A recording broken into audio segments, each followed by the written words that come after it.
말씀인데요. 요한계시록 6장 1절부터 6절 말씀 한 절씩 교독하겠습니다. 하나님의 말씀입니다. 내가 봄에 어린 양이 7인 중에 하나를 떼시는데 그때에 내가 들으니 내 생물 중에 하나가 우레소리 같이 말하되 오라 하기로. 이에 내가 보니 흰 말이 있는데 그 단자가 활을 가졌고 면류관을 받고 나아가서 이기고 또 이기려고 하더라. 둘째 인을 떼실 때에 내가 들으니 둘째 생물이 말하되 오라 하니 이에 다른 붉은 말이 나오더라. 그 단자가 허락을 받아 땅에서 화평을 죄하여 버리며 서로 죽이게 하고 또 큰 칼을 받았더라.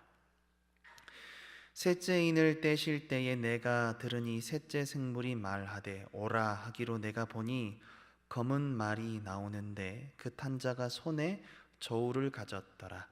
내가 내 생물 사이로부터 나는 듯한 음성을 들으니 이르되 한 데나리온의 밀 한 되요 한 데나리온의 보리 석대로다. 또 감람류와 포도주는 해치지 말라 하더라. 아멘. 하나님의 오른손엔 봉인된 두루마리가 있었습니다. 그 속엔 하나님의 구원과 심판에 관한 계획이 담겨 있었습니다.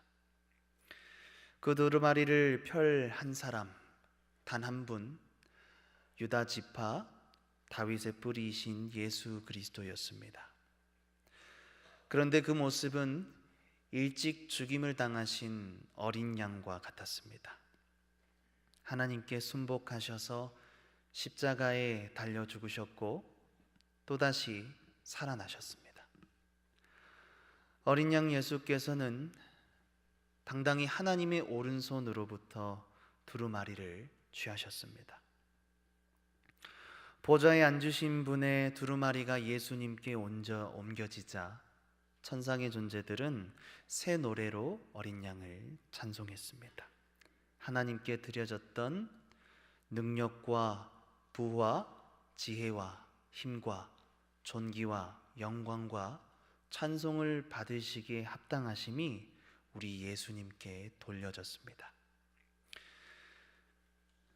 예수 그리스도, 그분은 4대 성인 중 한 명이 아닙니다. 좋은 도덕 선생, 삶에 유익한 지혜를 주는 사람, 인생에 본받아야 할 교훈과 덕을 알려주는 종교 지도자가 아닙니다. 그분은 우리의 예배와 경배를 받으시기에 합당하신 하나님과 동등하신 아들 하나님이십니다. 우리는 그의 음성을 들을 때 하나님의 뜻을 알게 됩니다. 우리가 빛 가운데 행하면 하나님은 우리를 모든 죄에서 깨끗하게 하실 것입니다. 예수의 피로 깨끗해진 그 사람은 반드시 그분의 계명을 지키기 때문입니다. 여러분은 하나님께 드려져야 할 예배와 경배를 예수님께 드리고 있습니까? 그분의 음성을 들으며 빛 가운데로 행하며 그분의 계명을 지키고 계십니까? 저는 지키고 있다 당당히 말할 수 없습니다. 계명을 지키고 있다 당당히 말하는 자는 나는 범죄하지 않는다라고 말하는 것이요 하나님을 거짓말하는 분으로 만드는 겁니다. 나는 계명을 당당히 지키고 있다라고 말한다면 그분의 말씀이 그 속에 있지 않는 겁니다. 말씀의 거룩함, 엄중함과 말씀의 살아있는 운동력을 모르는 거죠. 누가 책의 인을 뗄 것인가 하는 계시록 5장의 배경에 이어서 오늘 본문이 시작되고 있습니다. 합당하신 어린 양께서 이제 봉인된 두루마리의 인장을 떼시는 장면이죠. 예수님의 손엔 7인으로 봉인된 책이 있었습니다. 오늘 예수님은 7인 중에 하나를 떼시는 장면을 우리가 보고 있습니다. 7인은 하나님의 심판입니다. 하나님의 심판이 시작된 것입니다. 예수님께서 일곱 인 중 하나를 뗐을 때 네 생물 중 하나가 누군가를 불렀습니다. 오늘 본문 1절인데요. 같이 읽습니다. 내가 봄에 어린 양이 일곱 인 중에 하나를 떼시는데 그때에 내가 들으니 네 생물 중에 하나가 우레소리 같이 말하되 오라 하기로. 네 생물 즉 천사들 중 하나가 우레소리 같이 오너라 라면서 부른 건 무엇일까요? 흰 말과 말탄 기수입니다. 2절 함께 읽습니다. 이에 내가 보니 흰 말이 있는데 그 탄 자가 활을 가졌고 면류관을 받고 나아가서 이기고 또 이기려고 하더라. 2절을 보게 되면 흰 말이 등장하고 말탄 기수의 모습이 보입니다. 그는 활을 가졌고 면류관을 받았었고 또 그의 움직임은 이기고 또 이기려고 하는 정복자의 모습인 거죠. 2절에 등장하는 흰말을 탄 존재는 누구인가에 대한 정통적인 견해는 크게 두 가지로 나뉘더군요. 첫 번째는 이 흰말을 탄 존재는 누구인가? 예수 그리스도의 복음의 승리로 보는 견해입니다. 요한계시록 19장 11절에서는 백마탄 예수 그리스도께서 등장을 하고 있습니다. 바로 이 구절을 들어서 요한계시록에서는 유일하게 예수님만 이 흰 말을 타실 수 있다라고 주장하는 겁니다. 두 번째는 정복과 국군 정신의 상징으로 보는 겁니다. 구약에서 활은 군사력을, 면류관은 전쟁 영웅에게 수여되는 승리의 상징이죠. 말을 타면서 활을 쏘는 건 고도의 훈련이 필요합니다. 이런 모습은 당시에 말을 타면서 활을 사용했던 파르티아 제국 병사들의 모습을 떠오르게 됩니다. 파르티안 샷이라는 말이 있을 만큼 파르티아인들은 고대의 가장 왕성하고 유명한 궁사들이었습니다. 그리고 흰 말은 그들의 전매 특허였습니다. 실제로 파르티아는 주후 62년경 로마를 상대로 큰 전쟁의 승리를 거두기도 했죠. 이 전쟁 때문에 흰 말은요, 로마인들에게 간담이 서늘해지는 이미지였던 겁니다. 둘 다 건강한 해석으로 볼 수 있습니다. 그러나 저는 오늘 두 번째 견해를 지지하여 말씀을 드리도록 하겠습니다. 우리는 성경을 볼 때 항상 제일 먼저 역사의 정황으로부터 시작해서 그리고 난 후에 2차적인 대상과 적용으로 나아가야만 합니다. 이 중간 과정이 생략되는 경우 여기에서 이단이 많이 생겨나는 거죠.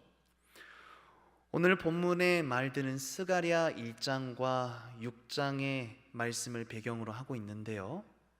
스가랴 6장 2절부터 5절 말씀을 한번 같이 읽어보도록 하겠습니다.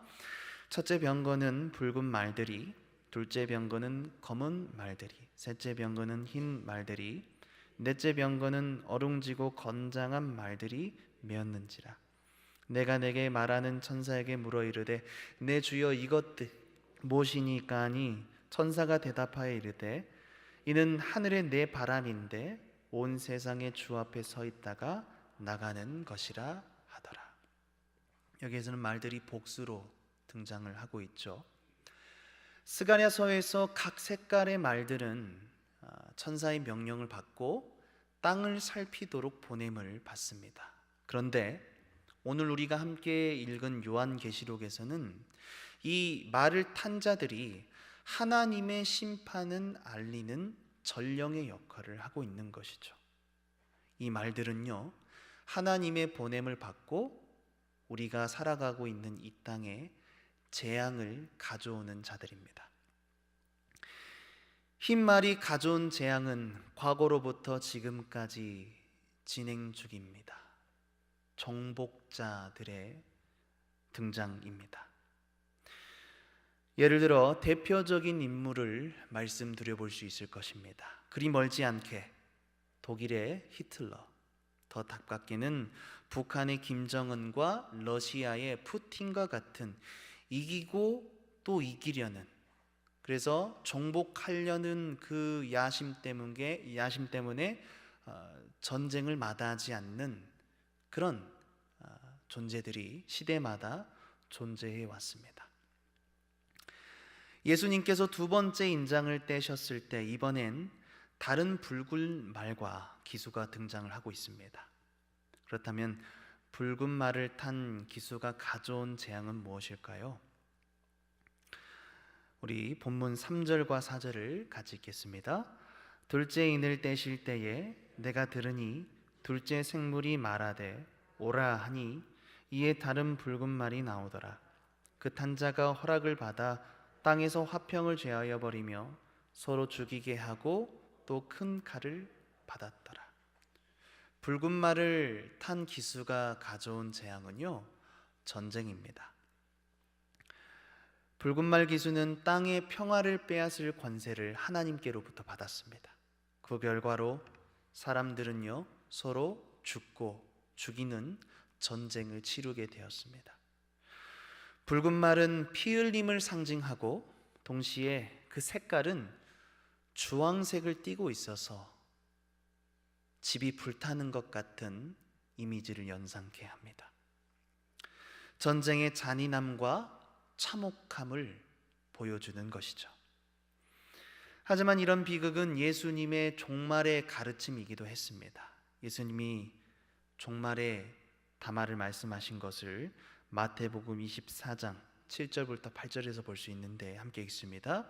민족이 민족을, 나라가 나라를 대적하여 일어나겠고 곳곳에 기근과 지진이 있으리니 이 모든 것은 재난의 시작이니라. 전쟁 역사가 없는 민족이 없을 만큼 인생은 전쟁의 연속이었습니다. 이 자리엔 전쟁을 직접 겪은 분들도 계실 겁니다. 최근에 지태욱 집사님 신방을 갔는데 월남전 참전 용사시더군요. 세계대전 1, 2차를 다 합쳐서 7,800만 명이 넘는 사상자가 발생했고요. 북한의 남침으로 시작된 6.25 전쟁은 200만 명의 사상자와 1,000만 명의 이산 가족이 생기게 한 우리 민족의 아픔과 비극입니다. 왜 이러한 일들이 일어났죠? 종복하려는 자들의 사상과 이념 때문에 이 땅에 화평이 제거되었고 사람들은 서로에게 칼을 겨누며 전쟁을 치르게 되었습니다. 우리는 왜 이런 전쟁이 일어나게 되었는지 이해할 수 없을 것입니다. 그리고 어떤 이유가 있더라도 전쟁의 비극을 감내할 수 있는 명분은 없을 것입니다. 전쟁에 대한 성도의 입장은 하나님께서 이 전쟁을 허락하셨다. 비록 참혹한 전쟁이지만 이 전쟁은 하나님의 주권 아래에서 일어나고 있다고 고백하는 것입니다. 20세기를 대표했던 설교자 영국 웨일즈의 마틴 로이드 존스 목사님은 전쟁과 하나님의 주권이라는 책에서 하나님께서 왜 전쟁을 허용하시는지에 대해 말합니다. 이 책은 로이드 존스 목사님이 2차 세계대전이 개막한 직후인 1939년 10월에 5주에 걸쳐 설교한 내용이 담겨 있습니다. 그리고 전쟁의 때에 성도는 어떤 기도를 드려야 하는가에 대한 강화도 여기에 담겨 있죠. 여러분, 하나님께서 전쟁을 허용하시는 이유가 무엇일까요? 세 가지인데요. 첫째는 사람들의 죄를 징벌하시기 위해서입니다. 죄로 말미암아 당하는 모든 고통은 인간의 죄에 대한 하나님의 징벌입니다. 억울하다고 항변하는 사람도 있을 겁니다. 하지만 우리 모두는 죄인이고 하나님 앞에 무고한 사람은 없다는 것, 또한 우리는 자신의 개인적인 죄뿐만 아니라 넓게는 인류의 죄, 좁게는 우리나라와 사회, 그리고 가족들의 죄의 결과들도 떠맡아야 합니다. 사람은 개인이면서 동시에 국가의 일원이자 인류 가운데 한 사람이기 때문입니다. 한 사람의 파급력을 결코 무시할 수 없고 간과할 수가 없는 것이죠. 하나님께서 전쟁을 허용하시는 두 번째 이유는 전쟁을 통해서 죄의 본질을 깨달을 수 있기 때문입니다.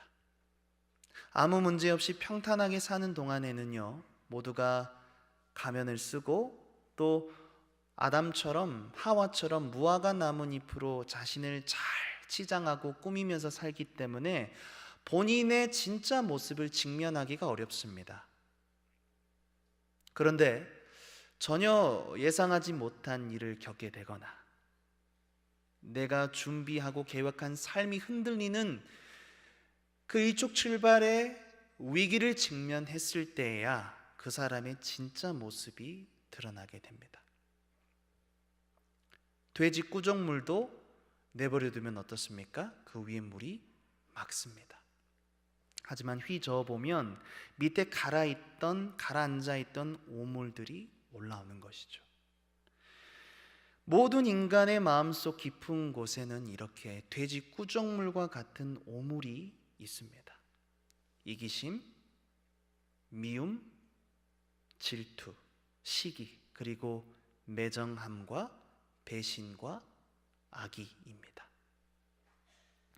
하나님께서 전쟁을 허용하시는 이유 세 번째는 하나님께로 돌아오려고 하는, 하나님께로 돌아오도록 하려는 최종적인 목적 때문입니다. 하나님의 은혜와 교훈을 잊어버리고 깨닫지 못하는 우리를 돌이키시려고 전쟁과 같은 일들을 허용하신 것입니다. 이스라엘 역사도 그렇지 않습니까?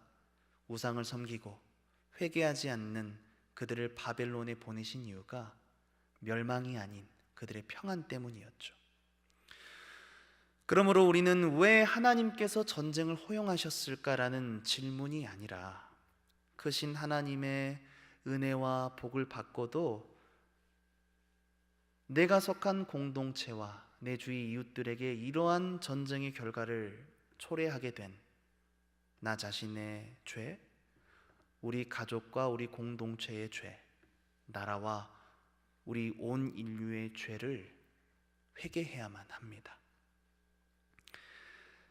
존경하는 성도 여러분, 오늘 우리도 삶 속에서 끊임없는 전쟁을 치르고 있지 않습니까? 입시 전쟁, 취업 전쟁, 육아 전쟁, 결혼 전쟁, 승진 전쟁, 사업 전쟁, 이런 말들이 있는 이유가 뭐예요? 이 땅을 살아가는 게 전쟁과 같다는 거죠. 사는 게 결코 만만하지 않아서 치열하게 싸워야만 생존할 수 있다는 거 아닙니까? 그러나 사람이 싸워야 할 전쟁은 그런 것일 수 있지만 오늘 하나님을 섬기고 예수님을 따르는 저와 여러분, 하나님의 사람들이 싸워야 할 전쟁은 그런 수준의 싸움이 아닙니다. 우리의 씨름은 혈과 육을 상대하는 것이 아니요, 통치자들과 권세들과 이 어둠의 세상 주관자들과 하늘에 있는 악의 영들을 상대하는 겁니다. 에베소서 6장 12절 말씀 함께 읽습니다. 우리의 씨름은 혈과 육을 상대하는 것이 아니요, 통치자들과 권세들과 이 어둠의 세상 주관자들과 하늘에 있는 악의 영들을 상대함이라. 그러므로 성도는 이 세상과 똑같은 전쟁이 아니라 영적인 전쟁을 싸워야 합니다. 조금 기분 나쁘다고, 조금 섭섭하다고, 나를 알아주지 않았다고, 저 사람은 나와 다르다고, 손해보고 내 것을 빼앗겼다고, 심지어 배신당했다고 해서 우리는 절대 영적인 싸움을 잊어버리거나 포기해서는 안 됩니다. 정말 예수님의 참된 제자로서 그분을 온전히 믿고 따르고자 하는 자들에게 임하는 박해와 환난은 이상한 것이 아닙니다. 성경은 말씀합니다. 그리스도 안에서 경건하게 살고자 하는 자는 박해를 받으리라. 디모데후서 3장 12절 함께 읽습니다.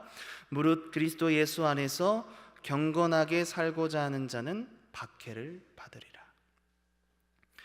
여러분은 지금 예수님을 따라 살고자 하는 경건 때문에 겪는 박해를 겪고 계십니까?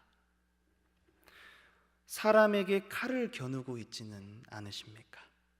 둘 중 하나입니다. 박해자가 되든지 박해받는 사람이 되든지. 우리의 마음과 삶 속에 일어나는 이와 같은 여러 가지 전쟁들은 하나님께로 돌아가야만 한다는 신호임을 기억할 수 있기를 바랍니다. 예수님께서 세 번째 인장을 떼셨을 때 이번엔 검은 말과 기수가 등장합니다. 검은 말을 탄 기수의 손에 한 가지가 들려 있는데 무엇일까요? 오늘 본문 5절을 함께 읽습니다. 셋째 인을 떼실 때에 내가 들으니 셋째 생물이 말하되 오라 하기로 내가 보니 검은 말이 나오는데 그 탄 자가 손에 저울을 가졌더라. 하나님의 심판을 수행하는 검은 말의 기수는 왜 활이나 칼이 아닌 저울을 들고 있을까요? 6절을 보면 알 수 있는데요. 6절도 같이 읽어보겠습니다. 내가 내 생물 사이로 나는 듯한 음성을 들으니 이르되 한 데나리온의 밀 한 대요 한 데나리온의 벌이 석 대로다. 또 감람류와 포도주는 해치지 말라 하더라. 검은 말 기수가 저울을 들고 있는 이유는 식량과 그 값을 다시 측정하기 위해서입니다. 물가 변동이죠. 한 데나리온은 성인이 하루 동안 일하고 받을 수 있는 임금이었습니다. 그런데 그 하루치 임금으로 구매할 수 있는 식량은 밀 한 대죠. 그리고 보리 석 대입니다. 밀 한 대는요, 성인 한 사람이 먹을 수 있는 하루치 식량이고요, 보리 석 대는 한 가정이 하루 동안 먹을 수 있는 분량입니다. 지금 이 물가는 로마 평균 물가보다 8배에서 16배가 폭등한 높은 가격이죠. 무슨 말입니까? 검은 말이 가져온 하나님의 심판은 기근을 뜻하는 겁니다. 한 사람이 하루 벌어서 겨우 자기 목숨 부지할 정도의 식량을 구할 수 있는 기근이 임한 것입니다. 양식을 마음대로 먹지 못하고 또 저울에 달아서 먹어야 할 상황까지 이르렀습니다. 반면에 감람류와 포도주는 해치지 말라고 말씀합니다. 그 어려운 기근 중에도 부자들은 감람류와 비교적 비싼 포도주를 누리고 있는 모습입니다. 기근이 심해져서 경작할 땅이 부족하게 되면 그 감람나무와 포도밭을 농경지로 바꿔서 또 농사를 하려고 할 것입니다. 그런데 이미 그 땅들은 모두 부자들의 소유였고 통치자들은 그 부자들의 배를 불리기 위해서 감람류와 포도밭은 해치지 말라고 칙령을 내린 것이죠. 그럴수록 기근은 더욱 악해져만 갔습니다. 여러분, 세 번째 이는 단순히 이 세상에 일어났던 과거 역사나 일반적인 기근 재앙에 대한 이야기가 아닙니다. 시간을 넘어 오늘 현대에도 겪고 있는 재앙이며 예수를 주로 고백하는 자들이 겪어야 했던 사회적인 외면과 경제적 불이익을 보여주기도 합니다. 초대교회 성도들은 그랬습니다.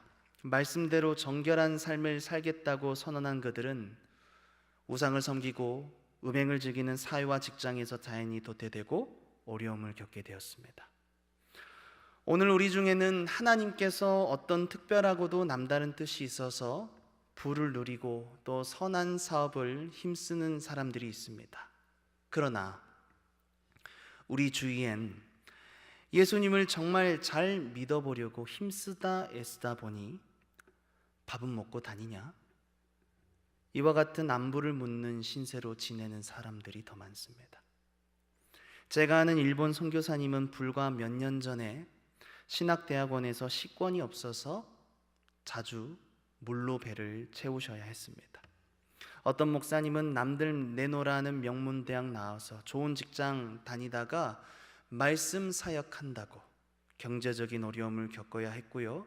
또 저의 신학대학원 동기는 월 사례비 60만 원으로 두 아이를 키워야 했습니다. 어떤 목사님은 아이 우유 살 돈이 자주 없었습니다. 옛날 이야기가 아닙니다. 지금도 믿음 때문에, 주의 말씀을 따르는 경건 때문에 기근의 재앙을 당하는 하나님의 사람들이 있습니다. 세상 사람들은 욕심과 사치 부리며 살아가지만 예수님 정말 잘 믿어보려고 스스로 가난을 자처하거나 내게 있는 것으로 이웃을 섬기다가 경제적인 어려움을 겪는 사람들이 있다는 것입니다. 평생 교회와 제자 훈련 사역에 목숨 거셨던 옥하는 목사님이 하나님께 죄송하고 또 두려웠던 이유도 이겁니다. 옛날에는 쌀이 떨어지면 강제로 금식 기도하면서 주여 주여 기도하다가 그러다 밖에 보면 누가 문고리에 쌀봉지 하나 가져다 놓는 게 얼마나 감사하고 기뻤는지, 이제는 그렇게 하나님 의지하지 않아도 되는 시대, 너무 부여해서 많이 가져서 없는 게 없는데도 불평과 원망과 불순종이 만연한 시대가 되어버렸다는 겁니다. 병원이 너무 잘 되어 있으니까 이제는 하나님께 목숨 걸고 간곡히 살려달라는 기도도 들어보기 힘든 시대가 되었다는 것이죠. 여러분은 어떠십니까? 예수님을 믿는다는 이유로 겪게 되는 인생의 기근을 경험해 보셨습니까? 나의 게으름과 어림석음 때문에 겪는 가난함 말고 자발적인 순종과 경건을 위해서 겪는 기근 말입니다. 영적인 기근은 없습니까? 하나님께 이만큼 받았는데 영적으로 굶주리고 메마른 것 같은 신앙생활을 하고 있지는 않습니까? 하나님께 드리는 것에 계산적이고 인색하고 이웃에게 베풀기 인색하고 하나님보다 내가 쌓아놓은 재물을 더 의지하고 있지는 않으십니까? 사랑하는 성도 여러분, 일곱인 심판은 세상의 종말이 이미 시작되었다는 것을 우리에게 선명히 보여주고 있습니다. 오늘 우리가 함께 살펴본 세 번째 열린 인장의 심판을 통해서 우리는 스스로에게 두 가지 질문을 던져보아야 합니다. 나는 지금 이 세상을 종말로 바라보고 있는가? 성도로서 이 세상을 종말의 시대로 대하면서 살아가고 있는가? 이 질문이 우리에게 구원에 이르는 지혜를 줄 것입니다. 오늘 뿌려진 말씀이 내 마음에 열매 맺도록 겸손한 자세로 성령님의 도우심을 구하며 우리의 삶을 하나님께로 돌이켜야 합니다. 오늘 말씀을 기억하면서 함께 기도하기를 원합니다.